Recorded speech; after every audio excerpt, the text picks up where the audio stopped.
Libro de Malaquías, capítulo 4. Les recuerdo que es el último libro del Antiguo Testamento. Y hoy estaremos concluyendo con este libro. Malaquías, capítulo 4.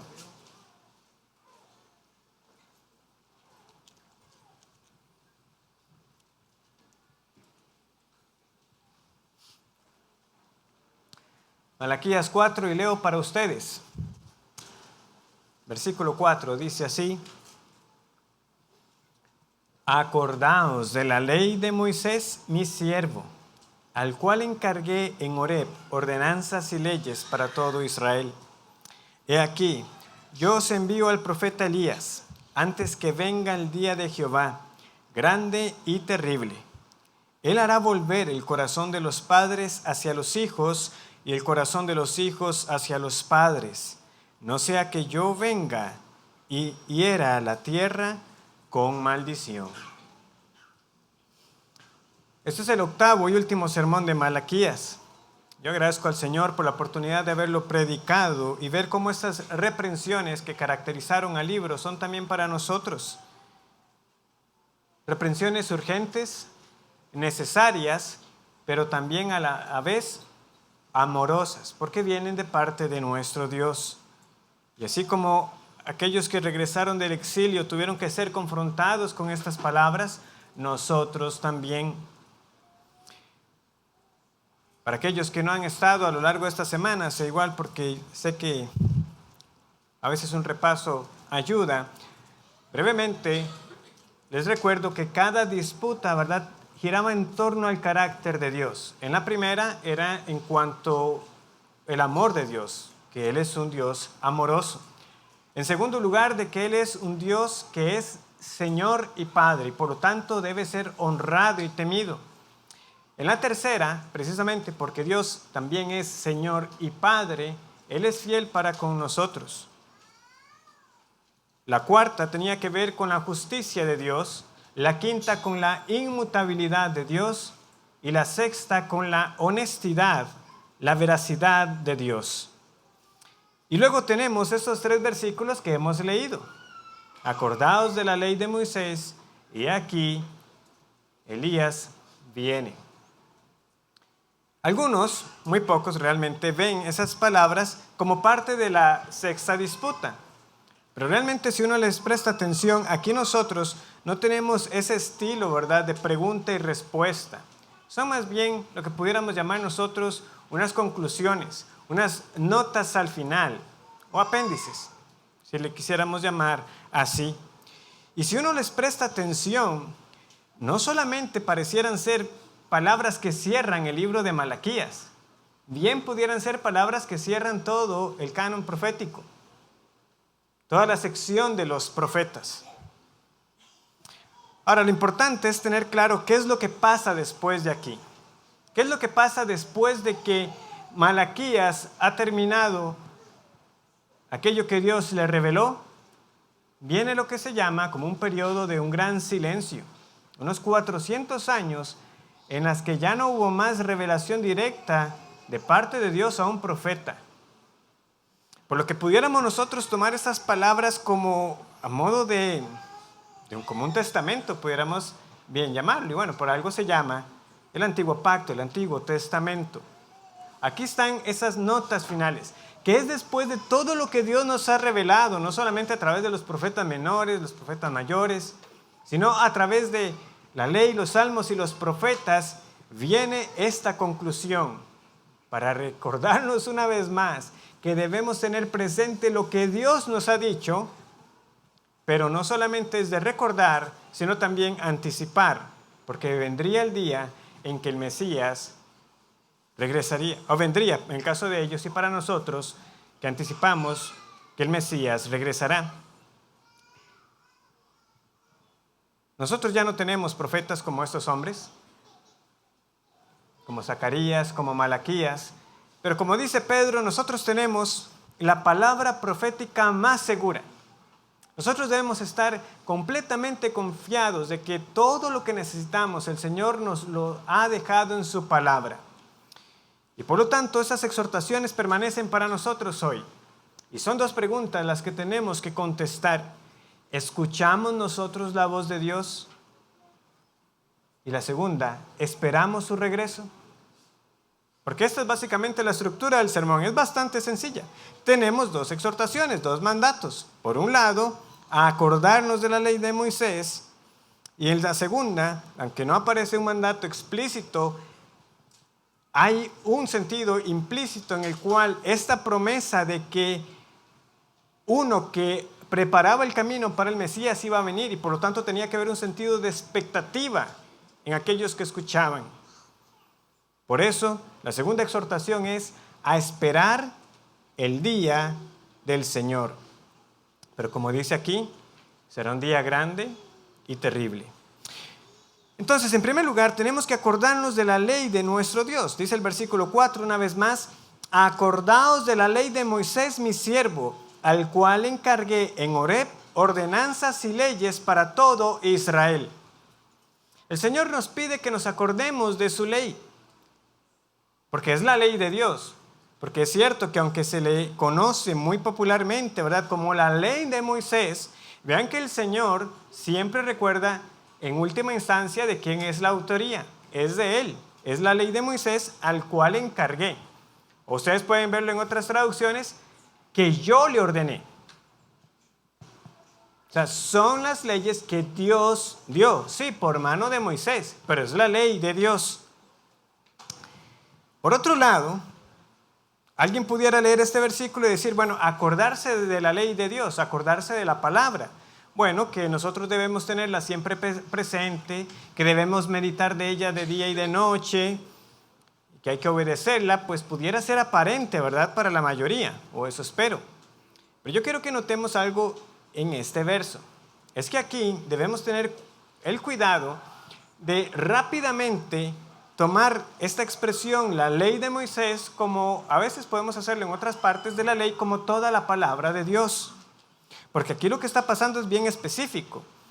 Es acordarse de la ley de Moisés mi siervo, la cual le di en el monte Horeb, o en el monte de Sinaí, es el mismo monte. Esa ley que yo le di, y que yo se las di a todo Israel. Entonces fueron las ordenanzas y leyes, o pudiéramos también decirle los decretos o estatutos. Son palabras que podemos intercambiar, mandamientos, estatutos, decretos, ordenanzas. La mayor parte del tiempo podemos intercambiarlos y aparecen juntos. Son distintos términos que en última instancia apuntan a los mandamientos de Dios y que por lo tanto lo que Dios dice tiene que ser obedecido. Pero el versículo sigue siendo bien específico. Es la ley que fue dada en ese monte para todo Israel. Entonces, si yo estoy diciendo que es nuestro deber acordarnos de la ley de Moisés, estoy haciendo un supuesto muy importante, ¿verdad? Yo estoy diciendo que esa ley que fue dada en el monte es para nosotros, la iglesia hoy. Y esto para muchos no se puede hacer. Tristemente, algunos simplemente van a decir que la ley ya no tiene nada que ver con nosotros.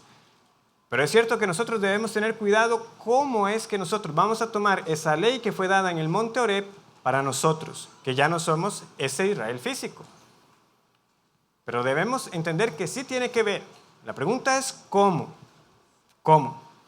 Entonces es necesario que partamos con las bases correctas. Y lo que voy a decir para algunos será repaso, pero de nuevo necesitamos una misma base para entender por qué esta exhortación sigue siendo relevante para nosotros.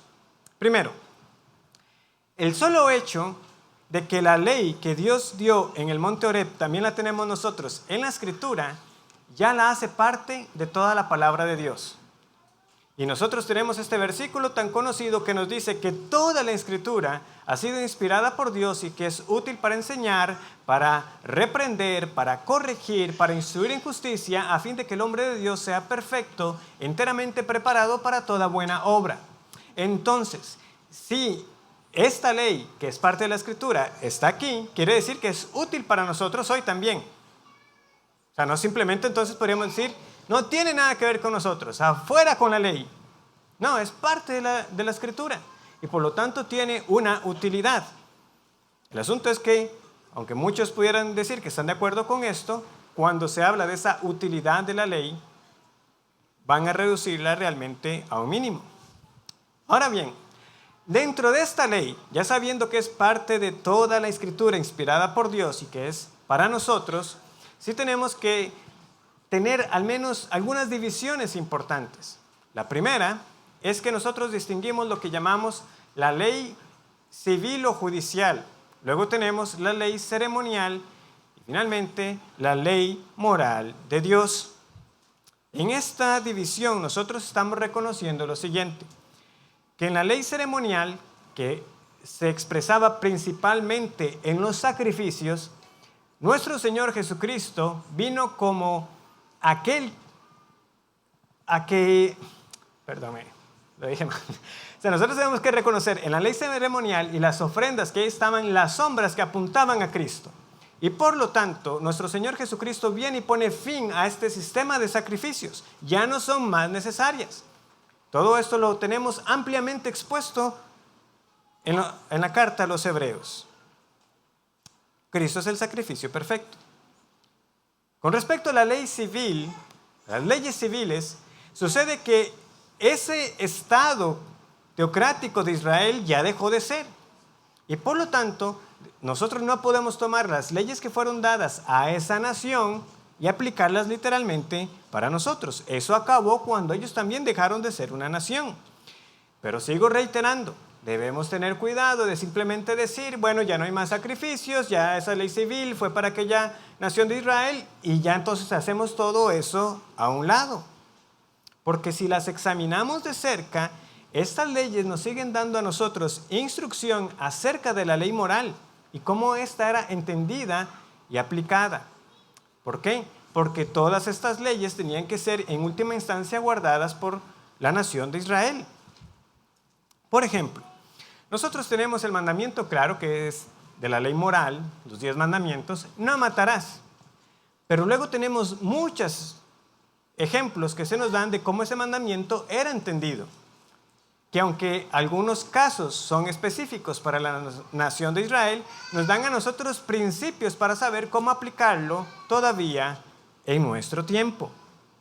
Es cierto que ya no tenemos más sacrificios de animales.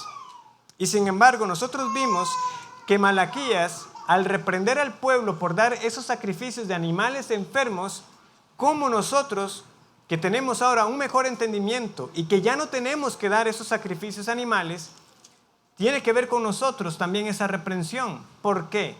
Porque ahora somos nosotros mismos los que nos presentamos como sacrificio vivo, santo y agradable a Dios.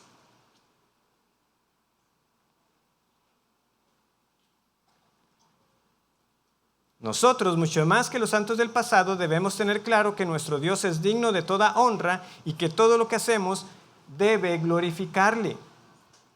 Entonces, todo esto lo estoy diciendo para que tengamos cuidado, como dice ese popular refrán en inglés, para que no tiremos al bebé junto con el agua de la bañera. Por no decir que que ya hay parte de la ley que no es para nosotros, estamos desechando aquello que es bueno, necesario y que tiene que ver para nosotros como creyentes. Ya no más sacrificios, ya no somos esa nación teocrática. No tengamos cuidado antes de hacer eso. Ahora bien, lo que no debería dejarnos a nosotros mucha duda es que la ley moral expresada en los 10 mandamientos es una ley vinculante para todos, independientemente que sean creyentes o no, independientemente de dónde vivan. Vean cómo lo expresa muy claramente nuestra confesión de fe. La ley moral obliga para siempre a todos, tanto a los justificados como a los demás, a que se la obedezca. Y esto no solo en consideración a su contenido, sino también con respecto a la autoridad de Dios, el Creador, quien la dio. Tampoco Cristo, en el Evangelio, en ninguna manera cancela esta obligación, sino que la refuerza considerablemente. La refuerza.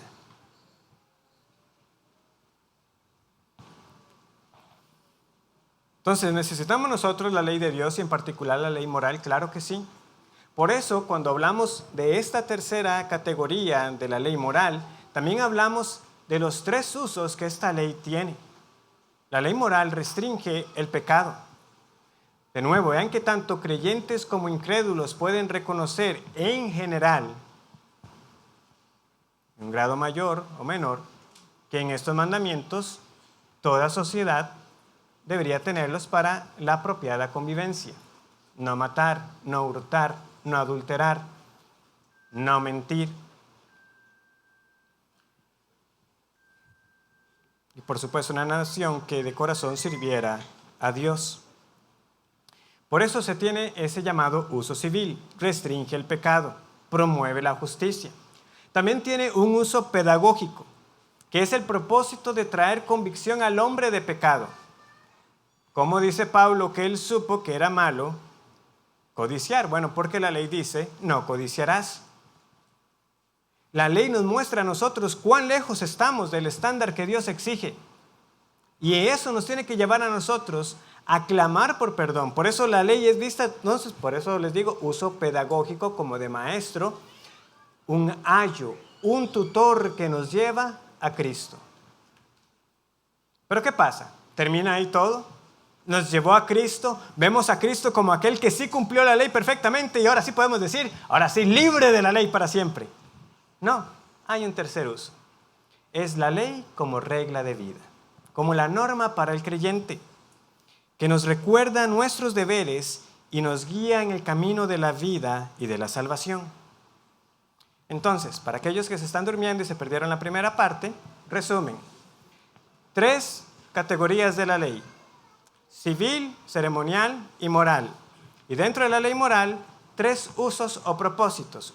También un uso civil, un uso pedagógico y un uso como regla de vida o didáctico de la ley. Y esto es entonces lo que yo quiero que tengamos presente cuando llegamos al versículo 4. Acordaos de la ley de Moisés, mi siervo. Hermanos, nosotros no debemos adivinar cómo agradar a Dios. Si usted tuviera la ley de Dios presente en su vida, usted caminaría como Dios es glorificado. Acuérdese de la ley de Moisés. De nuevo, para aquellos que insisten en que ya no estamos bajo la ley o que nuestra ley no tiene que ver nada con los 10 mandamientos, deben poder contestar entonces cómo los apóstoles nos mandaban a nosotros a vivir vidas santas, piadosas, vidas buenas, pero ¿sobre qué base? ¿Sobre qué parámetro? Por ejemplo, nos dice Pedro, leo para ustedes 1 Pedro 2, 15 y 16, porque esta es la voluntad de Dios. Vean qué claro que lo dice. Esta es la voluntad de Dios, que haciendo bien hagáis callar la ignorancia de los hombres insensatos, como libres, pero no como los que tienen la libertad como pretexto para hacer lo malo, sino como siervos de Dios. O más conocido también, pueden buscar en sus Biblias la primera carta a los Tesalonicenses, capítulo 4.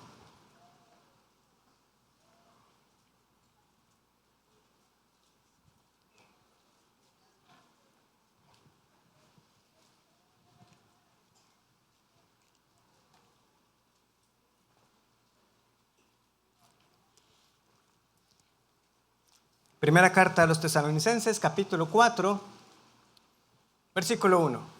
Por lo demás, hermanos, os rogamos y exhortamos en el Señor Jesús, que de la manera que aprendisteis de nosotros, como os conviene conduciros y agradar a Dios, así abundéis más y más, porque ya sabéis qué instrucciones os dimos por el Señor Jesús.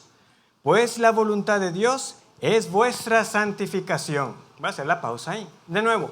La voluntad de Dios, dice Pedro, es que vivamos haciendo el bien. Ahora Pablo nos dice que la voluntad de Dios es que nos santifiquemos. Es vuestra santificación. De nuevo, ¿cómo? ¿Cómo? ¿Qué es lo que hacen los apóstoles cuando nos dan ese tipo de instrucciones? Aunque no lo parezca, acuden a la ley. ¿Qué dice Pablo? Si vamos acá. Pues la voluntad de Dios es vuestra santificación, que os apartéis de fornicación, que cada uno de vosotros sepa tener su propia esposa en santidad y honor, no en pasión de concupiscencia como los gentiles que no conocen a Dios. ¿Cómo pudiéramos nosotros reemplazar eso ahí? La voluntad de Dios es vuestra santificación, no adulterarás. Solamente que Pablo está exponiéndonos tanto la faceta negativa como positiva del mandamiento. No fornique, pero a la vez tenga a su esposa en santidad. Tenga su esposa no como los gentiles que no conocen a Dios. Eso es lo que está haciendo. Lo mismo hace Pedro.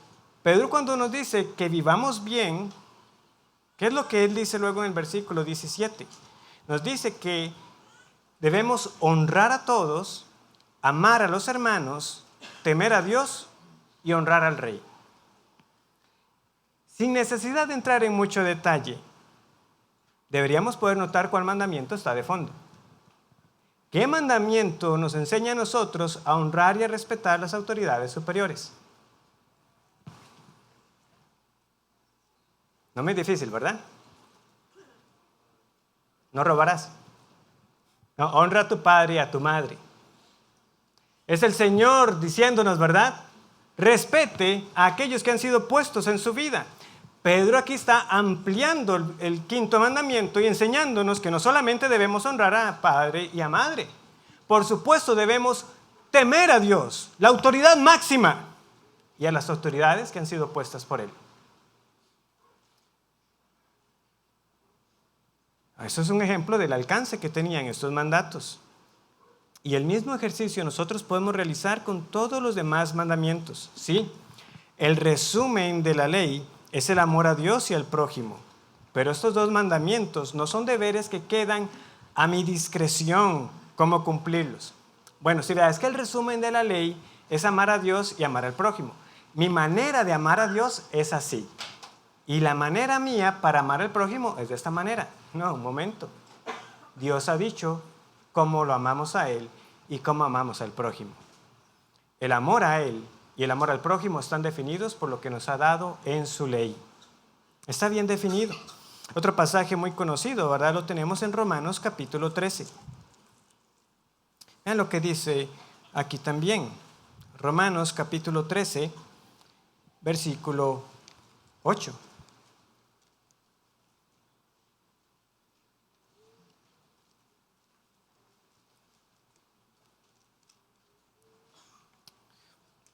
Bueno, leamos el versículo 7 para que tengan el contexto en lo que está diciendo aquí Pablo cuando dice no deber. Pagad a todos lo que debéis, al que tributo, tributo, al que impuesto, impuesto, al que respeto, respeto, al que honra, honra. No debáis a nadie nada, sino el amaros unos a otros. O sea, el amor no está anulando la responsabilidad de pagar lo que debemos. Ya, yo lo amo a usted mucho, no le voy a pagar.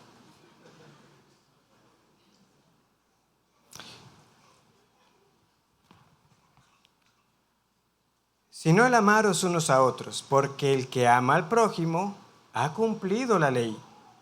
¿Cómo?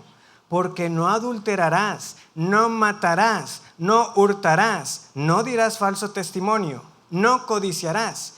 Y cualquier otro mandamiento en esta sentencia se resume. Amarás a tu prójimo como a ti mismo. El amor no hace mal al prójimo, así que el cumplimiento de la ley es el amor. Bien claro, lean ese final. El cumplimiento de la ley es el amor.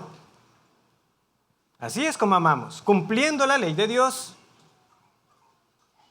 Por supuesto, no pueden faltar las conocidas palabras de nuestro Señor Jesucristo. Si me amáis, guardad mis mandamientos. Juan 14:15. ¿Cómo entonces nosotros nos acordamos de la ley de Dios poniéndola en acción? Obedeciendo. Este acordarse de la ley de Dios y en particular de su ley moral, de los 10 mandamientos, no es que los tengamos como fondo de pantalla en nuestro celular, aunque no parece mala idea, ¿verdad? Para algunos, para todos nosotros. Pero de nuevo, eso sería caer en el error de simplemente algo externo y no una obediencia interna de corazón. De lo que el Señor me ha dicho, yo lo obedezco y lo guardo. Sino que oyendo seamos hacedores de la palabra, que la guardemos de corazón y en respuesta a la redención que tenemos en Cristo, quien sí guardó perfectamente toda la ley. Y ese era el sentido con que esta palabra acordarse se usa, sobre todo en Deuteronomio. Ahí aparece unas 15 veces. Acuérdate, acuérdate, acuérdate constantemente. Era que ese recuerdo moviera al pueblo a hacer algo. No era simplemente hacer esa remembranza y listo.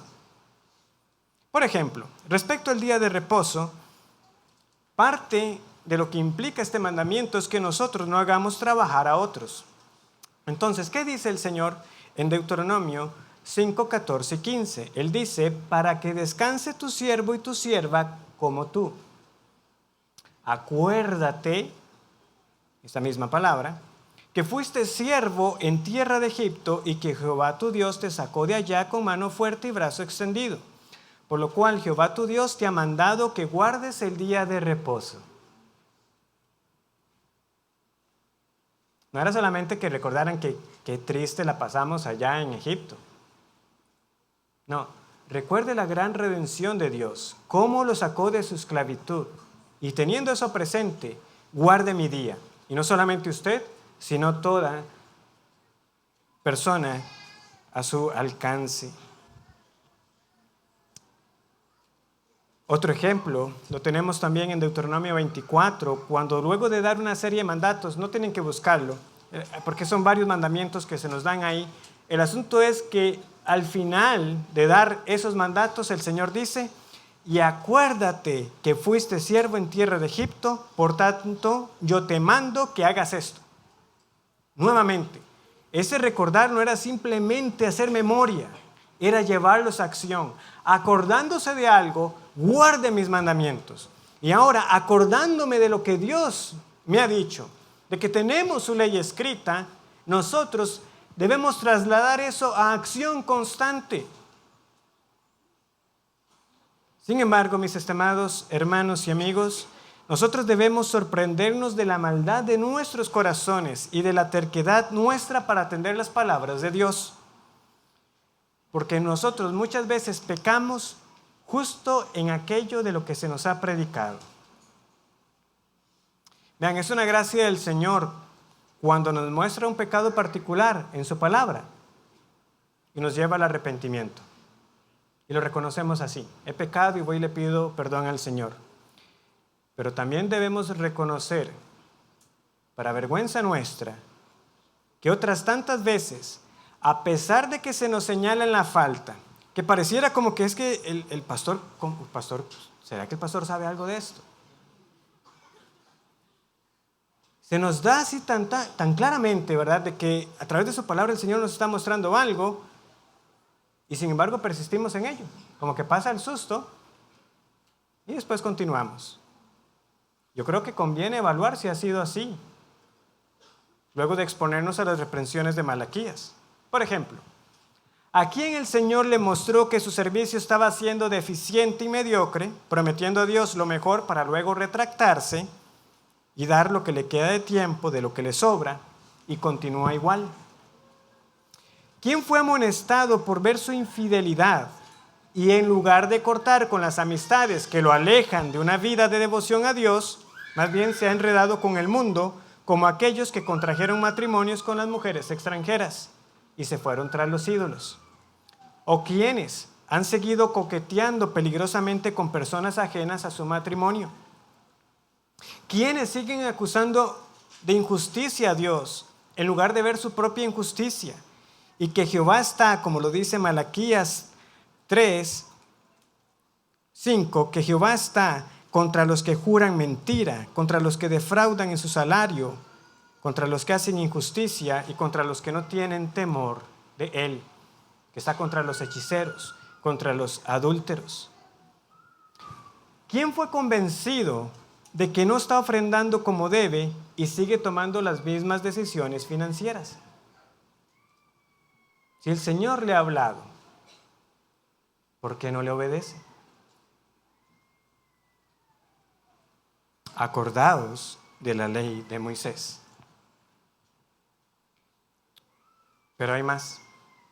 Luego de exhortarnos a recordar su ley, el Señor nos manda a esperar su gran día. versículo 5.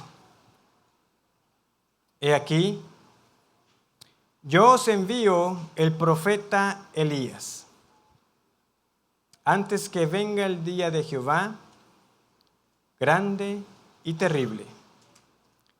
Él hará volver el corazón de los padres hacia los hijos y el corazón de los hijos hacia los padres, no sea que yo venga y hiera la tierra con maldición.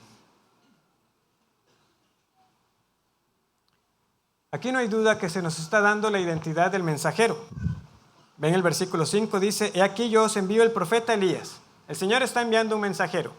Y si nosotros regresamos a Malaquías 3:1 que leemos ahí, he aquí también. He aquí el mensajero, he aquí yo os envío al profeta Elías. Haciendo una ecuación, nos debería quedar que el mensajero es igual a Elías. ¿Pero en qué sentido? Porque sabemos que aunque Elías no murió, ¿verdad?, sino que fue arrebatado en un carruaje de fuego, ¿deberíamos nosotros esperar una reencarnación de Elías?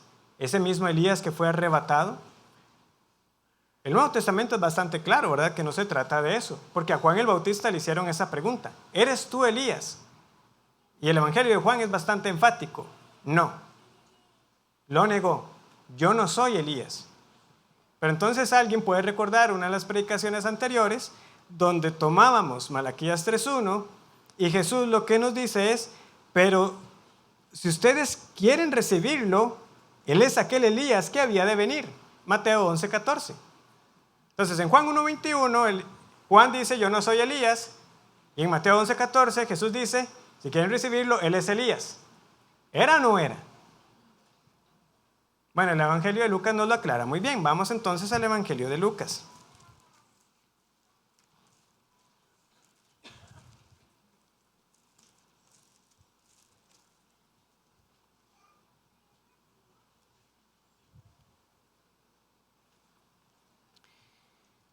Para ubicarnos en el contexto, un ángel se le ha aparecido a Zacarías anunciando el nacimiento de Juan. Y este ángel, como vemos, va a citar Malaquías capítulo 4, versículos 5 y 6. Dice así, versículo 16. Y él hará que muchos de los hijos de Israel se conviertan al Señor Dios de ellos, e irá delante de él con el espíritu y el poder de Elías, para hacer volver los corazones de los padres a los hijos y de los rebeldes a la prudencia de los justos, para preparar al Señor un pueblo bien dispuesto. Vean, nosotros no podemos negar la evidencia tan clara, ¿verdad?, de que Jesús toma Malaquías 3:1 y dice, Él es Elías. Y luego tenemos Malaquías 4:5, también respecto a Juan, y nos dice, Él es el que cumple Malaquías 4:5. Pero no porque fuera literalmente el Elías que había profetizado durante los días del rey Acab, de la manera como lo hizo, ¿verdad? Nosotros, nada más cuando vemos en 1 Reyes 17, se presenta un hombre vestido de piel, diciendo y hablando con autoridad, yo hablo en el nombre de Jehová en cuya presencia estoy. ¿Qué manera? Pero no es ese Elías literal. Él ya cumplió su ministerio. Pero la promesa entonces era que iba a venir uno en el poder de Elías, con el espíritu y poder de Elías. No una reencarnación, la Biblia no enseña ello. Y como vemos, se enfatiza esa labor que él iba a tener, que era para llamar al arrepentimiento, para hacer volver los corazones de los padres a los hijos y de los rebeldes a la prudencia de los justos, para preparar al Señor un pueblo bien dispuesto. Y ese es el entendimiento común del pasaje. Sin embargo, si uno presta atención a Malaquías 4:5, queda un pequeño reto escatológico, ¿verdad? Porque dice, yo os envío al profeta Elías antes que venga el día de Jehová, grande y terrible. Bueno, entonces si Juan es el Elías de Malaquías 4:5, ¿ya vino el día grande y terrible de Jehová? Hay quienes entienden que el día al que se refiere aquí fue el día de la encarnación del Señor. Es decir, que el venir el Hijo de Dios al mundo fue un día de Jehová. Otros, sobre todo del lado dispensacional, hacen ahí algo todavía un poco más extraño, porque van a decir que Cristo lo que dijo es, si ustedes lo reciben, Él es Elías, pero como no lo recibieron, no es Elías. Entonces todavía falta que venga un Elías. Y dicen que es uno de los dos testigos de Apocalipsis. Yo creo que la lectura natural del pasaje nos ayuda bastante. Lo que Malaquías 4:5 nos está diciendo es que antes del día grande y terrible de Jehová iba a venir un Elías. Y eso es lo que ha pasado. Ya vino ese Elías prometido en Juan el Bautista, que vino a llamar al arrepentimiento, entre tanto que viene el día grande y terrible de Jehová. Y este es el tiempo para que nosotros nos volvamos a Dios, porque eso es lo que Él vino, para preparar un pueblo para que escuchara el mensaje del Señor. Y eso es lo que Cristo vino a hacer, a anunciarnos las buenas de salvación. Pero todavía no ha venido ese día grande y terrible. Y yo creo que si vamos a la predicación de Juan el Bautista, eso va a quedar bien claro. Vamos a Mateo, capítulo 3. Solo unas pocas páginas más adelante, luego de Malaquías. Mateo 3.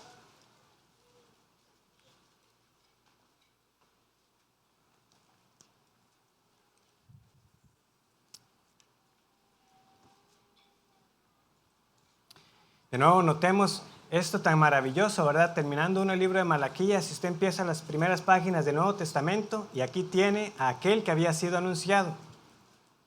Mateo 3. Dice, en aquellos días vino Juan el Bautista predicando en el desierto de Judea y diciendo, arrepentíos, porque el reino de los cielos se ha acercado.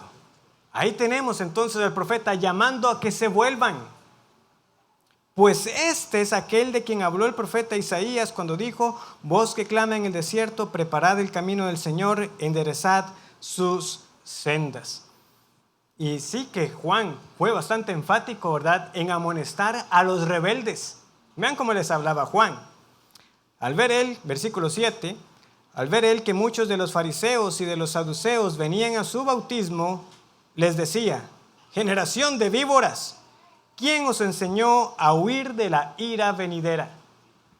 Viene el día grande y terrible. Por eso Juan está anunciando que se arrepientan. Haced pues frutos dignos de arrepentimiento.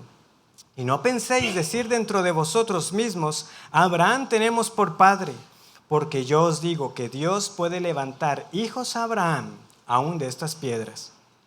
Y ya también el hacha está puesta a la raíz de los árboles. Por tanto, todo árbol que no da buen fruto es cortado y echado en el fuego. Yo a la verdad os bautizo en agua para arrepentimiento, pero el que viene tras mí, cuyo calzado yo no soy digno de llevar, es más poderoso que yo. Él os bautizará en Espíritu Santo y fuego. Su aventador está en su mano, y limpiará su era, y recogerá su trigo en el granero, y quemará la paja en fuego que nunca se apagará. Antes que venga el día grande y terrible. La predicación de Juan elevó las expectativas, al punto que muchos se preguntaron si él mismo era el Mesías anticipado. Pero como vemos, él fue bien claro, yo no soy, es el que viene tras mí. ¿Y quién fue el que vino tras Juan? Fue Jesús de Nazaret.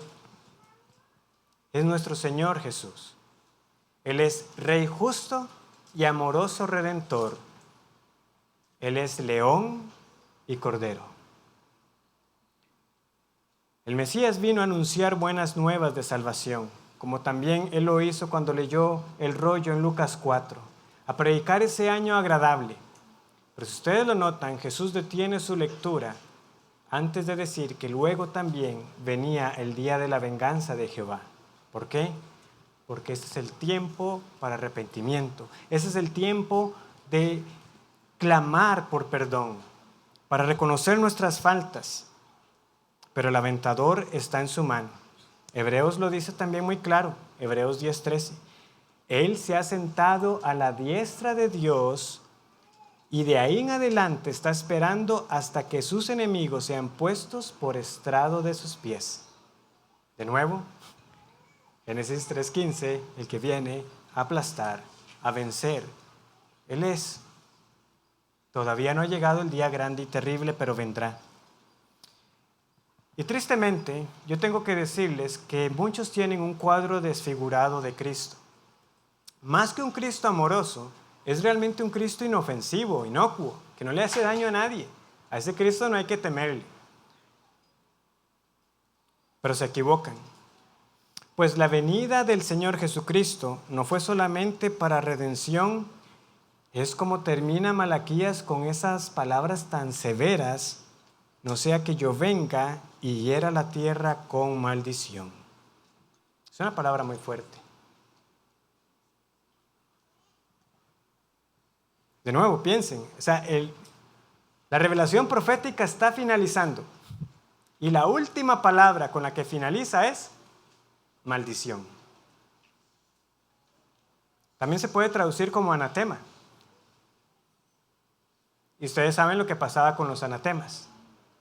Todo eso tenía que ser quitado del pueblo. Usted no podía participar del anatema. Si lo hacía, su fin era el que le tocó a Acán: ser cortado del pueblo. Y esto no es un asunto de nuestra traducción. No es que en español, al traducir, la palabra maldición quedó de último. En el texto hebreo, la palabra maldición es la última. Es tan fuerte que en la Septuaginta, ¿saben qué hicieron? Pusieron el versículo 4 de último, para no terminar con la palabra maldición. O sea, en la Septuaginta, lo que tenemos es: he aquí yo os envío el profeta Elías, él hará volver el corazón de los padres para que yo no hiera la tierra con maldición. Y ahora sí, finaliza: acordaos de la ley de Moisés. Pero eso no es lo que se escribió en ese orden. No, termina con maldición. ¿Por qué? Porque este era el deber de la ley y de los profetas: llevar nuestra atención a lo que Dios dijo. ¿Y qué pasa cuando usted no cumple lo que Dios dice? Usted es culpable de quebrantar la ley. Maldito el que no cumpliere las palabras de este libro para hacerlas. Todos los que dependen de las obras de la ley están bajo maldición. Lo dice también con mucha claridad Pablo en Gálatas 3:10. Y hermanos y amigos, el problema no está en la ley. La ley es buena, es santa, es justa, es apropiadamente llamada la ley de la libertad. El problema está en nosotros, que no podemos cumplirla. Usted comete un error si piensa que la conclusión de este sermón, después de todo lo que hemos escuchado, es: bueno, Dios ha hablado, nos ha dado su ley, entonces de aquí en adelante tengo que esforzarme en cumplirlo lo mejor que pueda, y que al final Dios tiene que estar agradado con su incumplimiento imperfecto de la ley. Dios, esto es lo mejor que pude hacer. Su ley es imposible de llevar a cabo al 100%. Si eso es lo que usted se tiene como imagen de la vida cristiana, está errado, y ese camino lo va a llevar a la condenación. Si usted no está en Cristo, la ley tiene que mostrarle su terrible condición y el juicio del que es merecedor, y de ese modo ver que Cristo es su única esperanza, porque es por Él que somos libres de la maldición de la ley. Porque Él fue hecho maldición por nosotros. Él fue colgado en un madero, como está escrito: maldito todo aquel que es colgado en un madero por nosotros, en nuestro lugar. Bendito sea Dios y gracias a Dios por Cristo, porque de lo contrario, esta maldición estaría sobre nosotros y seríamos justamente condenados por la eternidad. Sin embargo, como les he dicho, ese no es el fin de la historia. La ley permanece para nosotros. La pregunta es: ¿de qué lado y cuál condición es la suya? ¿Es usted de los que está bajo maldición, o es de los que, habiendo sido redimidos de la maldición, ahora encuentra en la ley de Dios su deleite? Y estoy usando la ley en ese sentido, de los mandamientos de Dios. Porque una cosa, ¿verdad?, son aquellos que de nuevo, tristemente pueden tomar la palabra para tomar uno que otro versículo por ahí. Jehová es mi pastor, nada me faltará, todo lo puedo en Cristo que me fortalece. No, tiene deleite en la ley de Dios, porque yo sé que las dejó para mi bien. Ese es el camino por el que debo andar. Yo tengo ahora deleite en aquello que aborrecía. ¿Dónde está usted? ¿Está bajo maldición? Ahora tiene deleite en aquella ley que antes lo condenaba y auxiliado por el poder del Espíritu Santo busca obedecer a Dios y caminar en obediencia. ¿Qué vamos a hacer en general con el libro de Malaquías, hoy que ya lo finalicemos? ¿Va a atender a las palabras? ¿Va a acordarse de todo lo que Dios nos ha dicho? ¿O lo vamos a hacer a un lado, como parece que muy frecuentemente hacemos con todo lo que el Señor nos dice? ¿Saben qué ocurrió cuando vino Juan el Bautista? La expectativa era muy grande, como ustedes lo vieron. Muchos realmente le preguntaron, ¿eres tú Elías? ¿Por qué? Porque esa señal de Elías era como muy evidente. Es que si este es Elías, el que él diga que viene detrás de él es el que es. O sea, es el Mesías. Y sin embargo, a pesar de que lo escucharon, de que Jesús se los dijo, él es el Elías, por lo tanto yo soy el que vino después de Elías, yo soy el Mesías, lo rechazaron. Ahí estaba la señal inequívoca y la rechazaron. Y a la fecha, Elías sigue teniendo mucha relevancia en el judaísmo. Hay una oración muy común luego de la comida que es esta: que Dios en su misericordia nos envía al profeta Elías. Hay otra oración similar que también está como parte de la liturgia cuando ellos guardan, ellos dirían su sabbat, que luego de leer un capítulo de los profetas oran así: alégranos, oh Señor nuestro, alégranos, oh Señor nuestro Dios, con Elías el profeta, tu siervo, y con el reino de la casa de David, tu ungido, que pronto venga y regocije nuestros corazones. No permitas que ni un extraño se siente en el trono. También al celebrar la Pascua, ellos reservan una copa, la cuarta copa, como la copa de Elías. Y también hacen otra acción de gracias, y después de que dan gracias por la comida, la costumbre es que entonces un niño vaya y abra la puerta con la expectativa de que ahí esté Elías. Y entonces ellos recitan algunos pasajes del Antiguo Testamento. Esto a algunos les pudiera sonar bonito, como qué manera de seguir alimentando la esperanza. Pero más bien es triste, ¿verdad? Porque nosotros sabemos que ya se cumplió, que ese Elías ya vino y que el Mesías, más importante, ya vino. Y aunque muchos digan, no, sí, es que pastor, claro, ¿cómo van a rechazar todo el Nuevo Testamento? Está demasiado claro ahí. El asunto es que aunque muchos no son como esos judíos que niegan que Cristo vino, viven sus vidas como si Cristo no regresara, olvidando que viene el día grande y terrible. Y en el fondo sigue siendo incredulidad. Usted puede decir que sí, yo creo lo que la Biblia dice y que hay un Jesús y todo, pero ¿usted cree que va a regresar? Y de esta manera, con su vida están negando lo que Cristo dijo que también iba a hacer.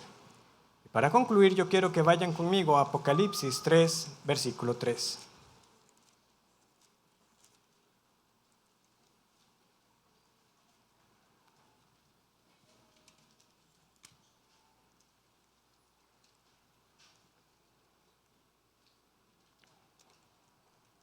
Es el mensaje del Señor a la iglesia en Sardis. ¿Qué les dice el Señor? Acuérdate pues de lo que has recibido y oído, y guárdalo y arrepiéntete. Pues si no velas, vendré sobre ti como ladrón y no sabrás a qué hora vendré sobre ti. Escuchemos las palabras de nuestro Señor y vivamos nuestras vidas como los que sí esperan a Cristo para salvación y no para maldición. Oremos. Yo te doy gracias, Señor, por tu palabra, por lo que nos has enseñado a lo largo de tantos mensajes, en los profetas y en particular en este libro de Malaquías. Nos reprendes amorosamente, pero muchos por su terquedad, haciendo a un lado estas amonestaciones, recibirán el severo pero justo castigo de tu parte. Señor, despiértanos para no ser ateos en la práctica, afirmando de mente verdades que no creemos de corazón y que no hacen cambio en nuestras vidas. Ayúdanos a seguir exhortándonos unos a otros, a vivir en obediencia ahora, no porque queremos ganar una salvación, porque eso ya Cristo lo hizo, sino para ser hallados fieles cuando el Cristo prometido regrese. Es en el nombre de Él que lo suplicamos. Amén.